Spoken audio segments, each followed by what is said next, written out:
నెల్లూరు జిల్లా కమిటీ ఏదైతే ఈరోజు పిలుపునిచ్చిందో ఛత్రపతి సాహు మహారాజ్ గారి జయంతి 152వ జయంతి కార్యక్రమం నెల్లూరు జిల్లాలో జరపడం జరిగింది. ముఖ్యంగా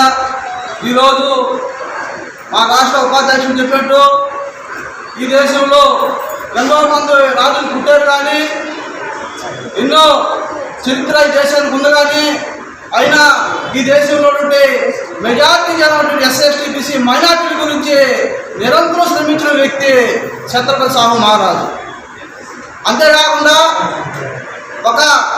ఆయన సంస్థానంలో కోల్హాపూర్ సంస్థానంలో ఆయన ఒక మున్సిపాలిటీకి ఒక చమర్ అంటే మాదిగా కులానికి సంబంధించినటువంటి వ్యక్తిని ఆ నగర మున్సిపాలిటీకి అధ్యక్షుడిగా పెట్టి, అదేవిధంగా ఒక దళితుడి చేత నడి సెంటర్లో పెద్ద హోటల్ పెట్టించి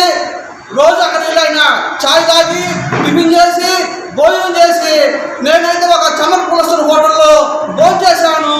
నాకేం కాలేదు, ఈ దేశంలో ఉన్నటువంటి ఎస్సీ మైనార్టీలందరూ కాడ మీరందరూ ఏ కులస్తైనా పోయి స్వచ్ఛందంగా వాళ్ళ యొక్క ఆహార పదార్థాలను తినొచ్చు చెప్పిన వ్యక్తి ఏకైక వ్యక్తి ఛత్రపతి సాహు మహారాజు.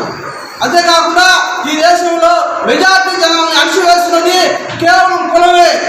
యొక్క మానసికంగా మనం దెబ్బతీసి ఈ దేశంలో పెద్ద కులాలు ఈ దేశాన్ని పరిపాలిస్తూ ఉన్నాయి. అందువల్ల ఈ దేశంలో ఎస్సీ మైనార్టీలందరూ కూడా